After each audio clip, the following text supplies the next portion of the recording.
제3부 왕의 생각이 머물던 공간, 궁궐 속 특별한 장소들. 궁궐이라고 하면 우리는 먼저 넓은 마당과 웅장한 전각을 떠올립니다. 하지만 조선의 궁궐에는 겉으로 드러난 공간보다 더 깊은 의미를 가진 장소들이 있었습니다. 왕이 혼자 책을 읽던 곳, 신하들과 조용히 대화를 나누던 곳, 왕실 가족만의 생활이 이루어지던 곳. 이러한 공간들은 화려하지 않았지만 오히려 조선 왕실의 생각과 삶을 가장 잘 보여주는 장소였습니다. 이번 시간에는 궁궐 속 특별한 공간들을 찾아가 보겠습니다. 왕의 공부방, 집현전과 규장각. 조선의 왕들에게 학문은 매우 중요한 일이었습니다. 왕은 단순한 통치자가 아니라 끊임없이 배우고 자신을 수양해야 하는 존재로 여겨졌습니다. 그래서 궁궐 안에는 왕과 학자들이 책을 읽고 연구하는 공간이 있었습니다. 세종시대의 집현전은 대표적인 학문기관이었습니다.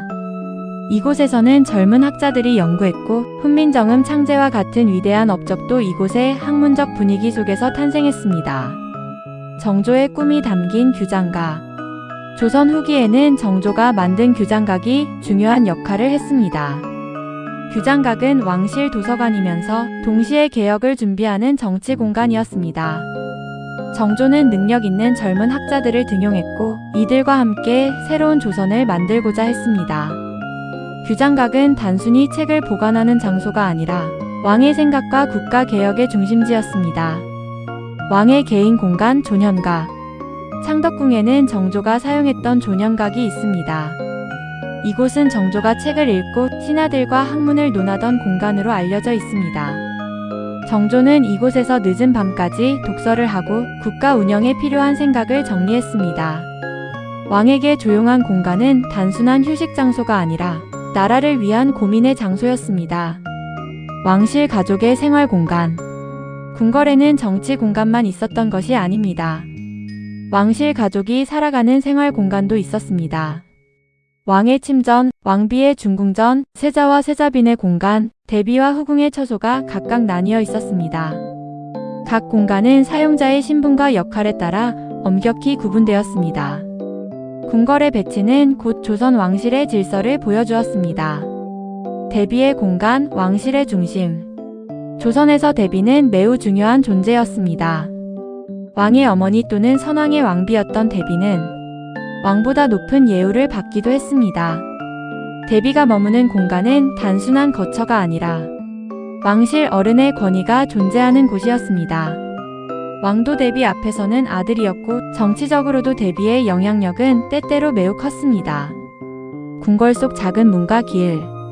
궁궐에는 큰 문만 있었던 것이 아닙니다. 수많은 작은 문과 길이 존재했습니다. 왕이 이동하는 길, 신하들이 출입하는 길, 궁녀들이 사용하는 길은 서로 달랐습니다. 이는 보안 때문이기도 했지만 조선의 엄격한 신분 질서를 반영한 것이기도 했습니다. 궁궐의 길 하나에도 조선의 사회 구조가 담겨 있었습니다. 왕이 혼자 걷던 길. 왕은 많은 사람들에게 둘러싸여 생활했습니다.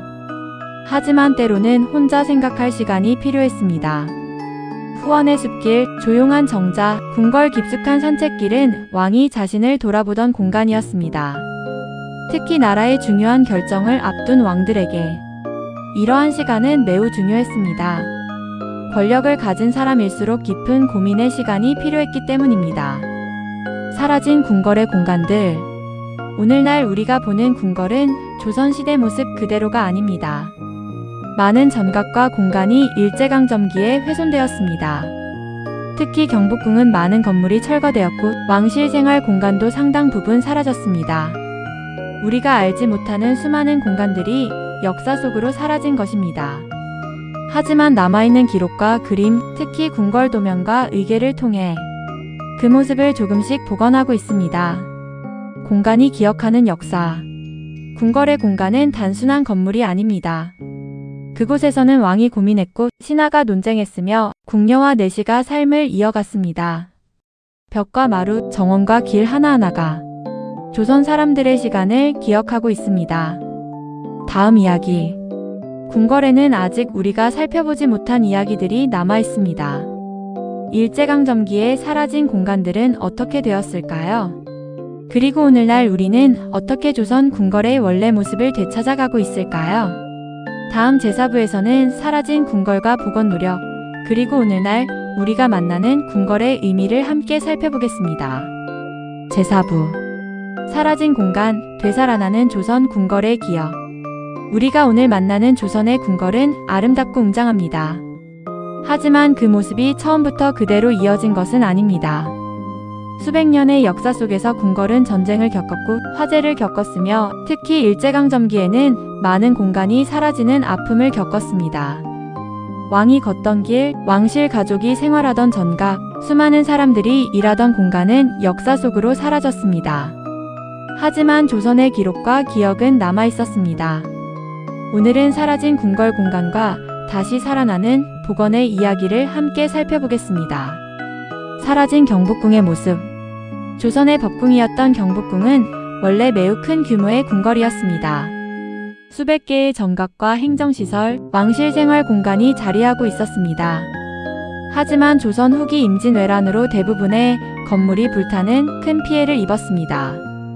이후 오랫동안 폐허로 남아있다가 고종시대에 흥선대원군 주도로 대대적인 중건이 이루어졌습니다. 그러나 다시 한번 큰 시련이 찾아왔습니다. 바로 일제강점기였습니다.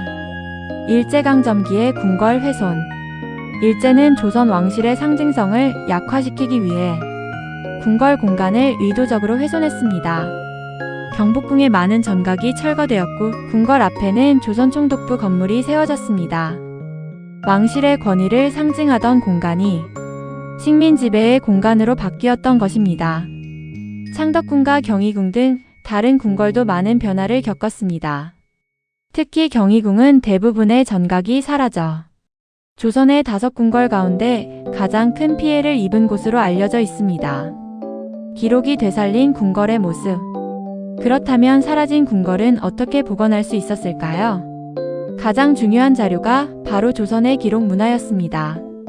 궁궐도 의계, 각종 문헌과 그림에는 궁궐의 구조와 모습이 자세히 남아 있습니다. 건물의 위치, 사용 목적, 공사 과정, 사용된 재료까지 기록되어 있었습니다. 조선의 기록 정신이 오늘날 궁궐 복원의 토대가 된 것입니다. 경복궁 복원 사업. 오늘날 경복궁은 오랜 복원 과정을 거치고 있습니다. 흥내문, 광화문, 강령전, 교태전 등 주요 정각들이 복원되었고 과거의 모습을 되찾기 위한 노력이 계속되고 있습니다. 물론 모든 건물을 완벽하게 되돌리는 것은 쉽지 않습니다. 하지만 남아있는 자료를 바탕으로 역사적 의미를 되살리는 작업이 이어지고 있습니다. 창덕궁이 보여주는 원형의 아름다움. 반면 창덕궁은 비교적 원형이 잘 보존된 궁궐입니다. 특히 후원은 조선시대 자연관과 건축 철학을 그대로 보여줍니다. 전각 하나하나보다 자연과 공간이 어우러진 모습 자체가 중요한 문화유산입니다. 그래서 창덕궁은 한국 궁궐 문화의 독창성을 인정받아 유네스코 세계유산으로 등재되었습니다. 궁궐을 복원한다는 의미. 궁궐 복원은 단순히 오래된 건물을 다시 짓는 일이 아닙니다. 그 공간에서 살았던 사람들의 삶을 되찾는 일입니다. 왕이 고민했던 자리, 왕비가 생활했던 공간, 궁녀들이 일했던 장소를 되살리는 것입니다. 건축물 뒤에 숨겨진 사람들의 이야기를 복원하는 것이 진정한 역사 복원입니다. 우리가 궁궐에서 느껴야 할 것. 오늘날 많은 사람들이 궁궐을 방문합니다. 아름다운 건축물을 보고 사진을 찍고 전통 의상을 입고 즐거운 시간을 보냅니다. 하지만 궁궐은 단순한 관광지가 아닙니다. 그곳은 조선이라는 나라가 500년 동안 고민하고 결정하고 기록했던 역사의 현장입니다. 맺은 말. 이번 시간에는 궁궐에 숨겨진 공간과 사라진 기억을 함께 살펴보았습니다. 궁궐에는 왕의 권력만 있었던 것이 아닙니다. 그곳에는 왕의 고민, 왕비의 책임, 궁녀와 내시의 헌신, 그리고 수많은 사람들의 삶이 있었습니다. 화려한 전각 뒤편의 작은 공간 하나에도 조선의 시간이 흐르고 있습니다.